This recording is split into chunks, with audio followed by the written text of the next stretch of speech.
If the community doesn't get to know me, then they're not going to feel comfortable coming to me, talking to me about the things that have divided this community. If we don't identify what divides this community particularly, there's no way to heal. The way I've been successful is through my authenticity. I am out there a lot in the communities, understanding the communities, and being a part of the communities that I came from. I'm from the city of Pittsburgh in Pennsylvania and come from a really small neighborhood.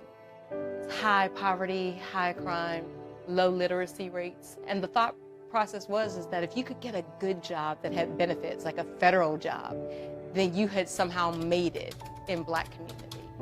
And that's how I fell into policing. That was the first job opportunity that opened, and then fell in love with it immediately once I was in.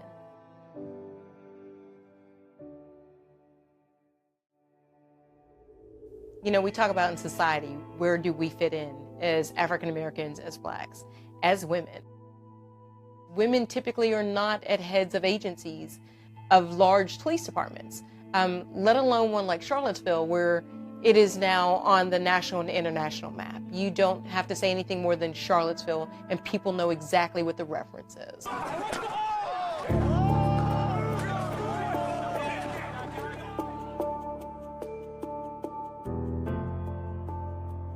In order to even start a healing process, we have to acknowledge that we did something incorrectly, or there was a wrong. So we skirt around the issues of race, all in terms of being polite towards each other, and we don't want to offend. And that's okay. I think you can acknowledge your history without glossing over your history. And that's the first thing we have to do in law enforcement, is to say, we have not gotten this right, and that we have the opportunity to get it right.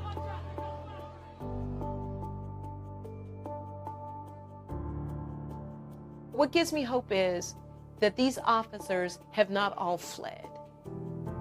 They've been here under fire and under scrutiny for the events of last August, and they're still here, and they're still willing to serve.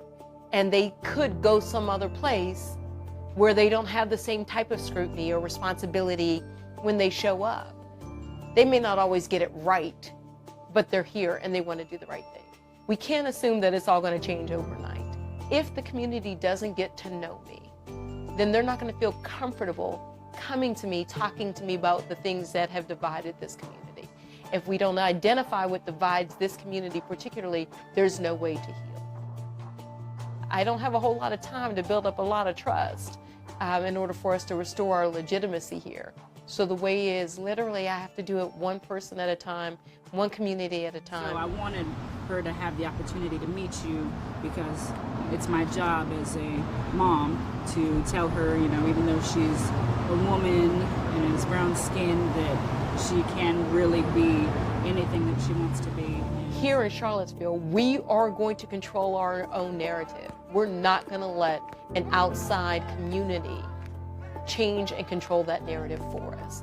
Now, we understand that within the community, there are opposing or competing interests here, competing political views and competing views.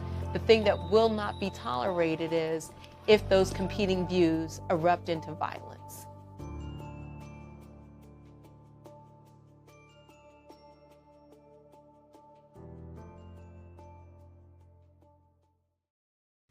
Hey, NBC News viewers, thanks for checking out our YouTube channel. Subscribe by clicking on that button down here and click on any of the videos over here to watch the latest interviews, show highlights, and digital exclusives.